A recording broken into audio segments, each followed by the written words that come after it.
Today's guest on the 2021 SBLive Washington Virtual Media Day for high school basketball from University High School in Spokane Valley, Coach Garrick Phillips and Cyrus Cross. I'm Dan Dickow. He is my cohort, Andy Bueller at SBLive. Garrick, Cyrus, thank you guys for joining us.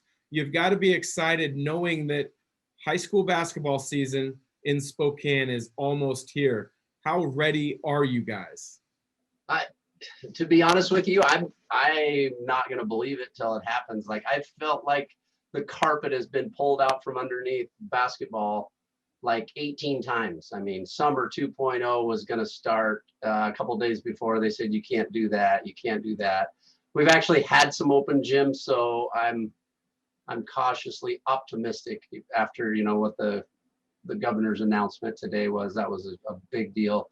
Though I talked to another one of our players this afternoon that came in to report and said, we got 3 games. The second week we're scheduled for Tuesday, Thursday, Friday. Who knows what happens after that? So we're pretty excited to have 3 games that we think we're going to play. And Cyrus, how about you? Pretty excited to hear the news that, yes, you are going to get to move forward. And as Coach mentioned, for sure you're going to get the 3 games. What are those 3 games going to feel like? I mean, we're just trying to play every game like it's our last, because who knows? So as far as right now, our senior season's 3 games, and I'm just going to live it up. Cyrus, this is probably the longest off season you've ever been a part of. Your coach as well, I might imagine. Over this past more than a year, what's been your emphasis on things you're trying to improve on your game? A lot of it's leadership. I've been trying to just keep the team together. Again, it's a long off season, so everybody's doing their own things. We have different sports. Some players are playing different AAU and travel teams, so just keeping us all together and ready for the season if it happens. Mentally, how did you stay the course? As your coach said, it's felt like the rug's been pulled out from under you, and there's just kind of been a twist and turn around every corner. How have you mentally, especially when you keep that leadership in mind, stayed the course? Again, it's just just have to be optimistic. And senior year, it's just I just wanted to play it, and I know every other guy on our team wants to play it, and so we're just hoping and praying that we can. Coach, you being in a position of leadership for the kids in your program have to kind of set an example of positive kind of approach to not knowing what's around the corner this year because of COVID.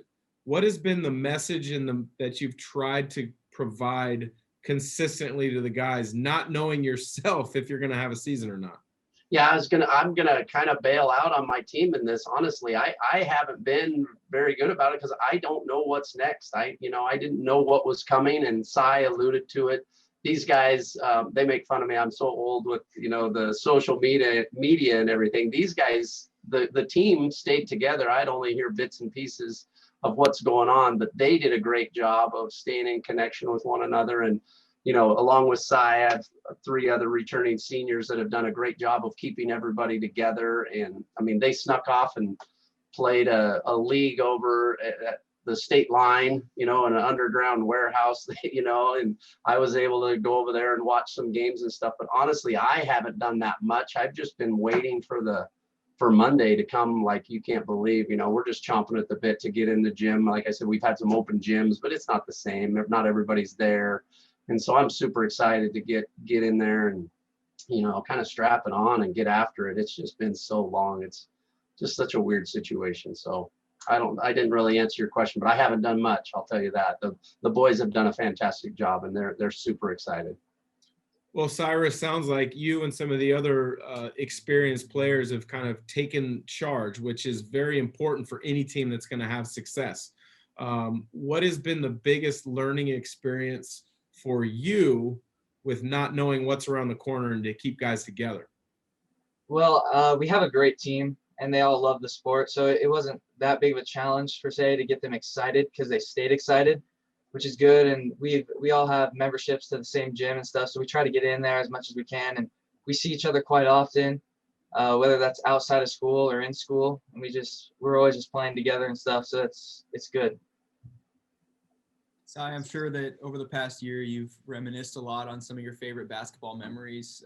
Is there any one memory, whether it be high school or outside of high school, that stands out above the rest? Last year we went down to Lewiston and Clarkston and played in a tournament down there, and just traveling with the guys, that's just, that's something that I'll remember forever. And I was a junior last year, so our seniors last year were great people too, and it's just an overall really fun team, and it was a great experience.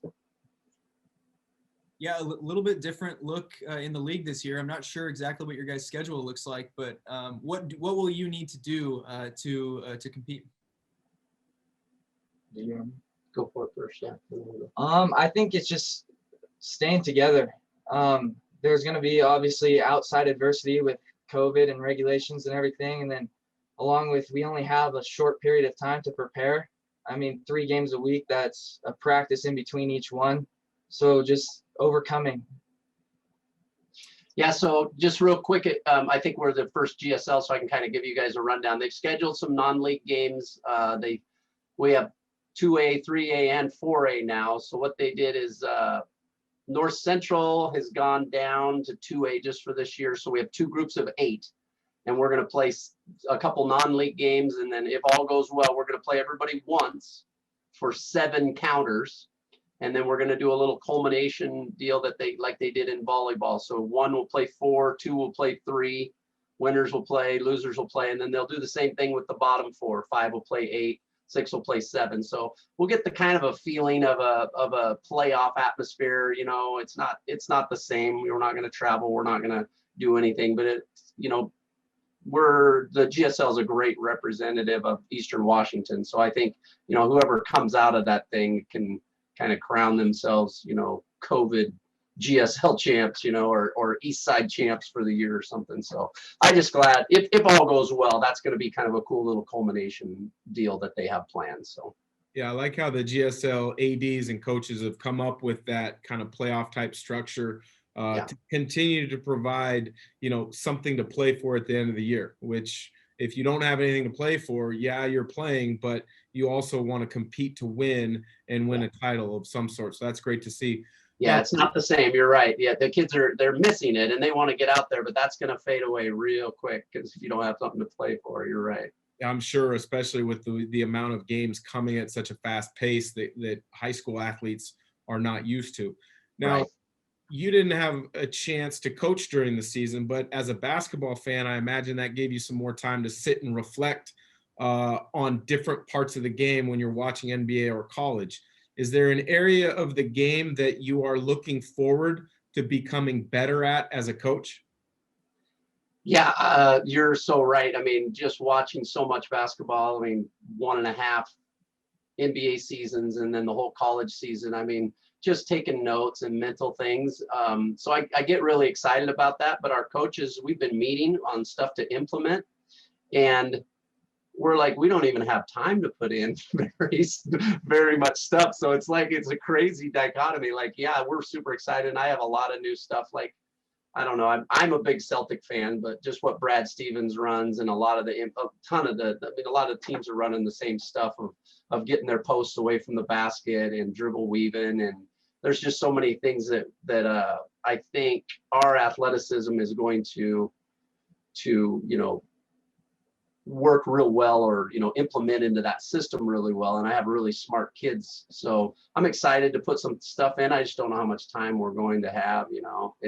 We're going to press and run and try to muck it up as much as possible, but it's going to be weird. It's going to be weird, but yeah, you're right, Dan. There's a ton of things that I saw and reflected on, and you don't really know what you have until it's gone. And boy, how many times have people said that over the years? You talk about that short lead up to the season, and I know, last summer you don't have your typical summer, you don't have your typical off season, and don't have your typical lead up to the season. But what is, as far as you guys know, going to be the identity of this team?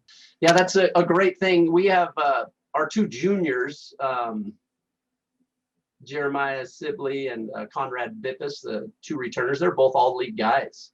And then I have this group of seniors that are above them that zero jealousy whatsoever. These guys just love each other. And so I have my core returning, you know, it's not like I got to plug in a bunch of JV guys. We're going to have some young guys that are going to contribute, but my main core are all returning guys. So I think that's a benefit to us for sure in this short turnaround, you know, terminology and everything. It's not going to be a ton of learning. I mean, we're going to hit the ground running. So, you know, I bring back, you know, most of my scoring, most of my, you know, playmaking ability. We have a couple seniors that were big parts that graduated, but my key core guys are coming back. And so I think that makes it a little bit easier for us. You want to add anything to that side? Yeah, I'd agree. Just like working off of what we already built last year, I think we have like our starting five and even into our bench. I think we can work hard and just continue what we had from last year, just keep the momentum going. All right, I'm going to ask you guys both this question, and I just want a quick answer. And I'm going to guess Cyrus is going to be a lot quicker with this answer than you, Coach. All right. Favorite shoe to hoop in? I've had the same shoes for the past 2 years. I'm not gonna lie to you guys.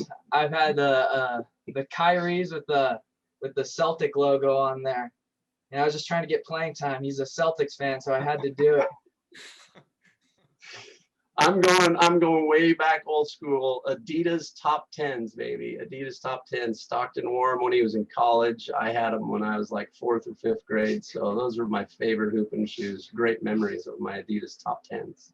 Awesome. Well, I appreciated that. And I will say this, Cyrus, if I was a high school player and I wanted to make sure, you know, I was kind of at the top of the rotation, I would be wearing the shoes that maybe caught the eye of the coach as well. So that's the sign of a smart young man right there. So for Andy Bueller, I'm Dan Dickow in SBLive Washington. This has been the University High School Basketball Program on SBLive's Virtual Media Day.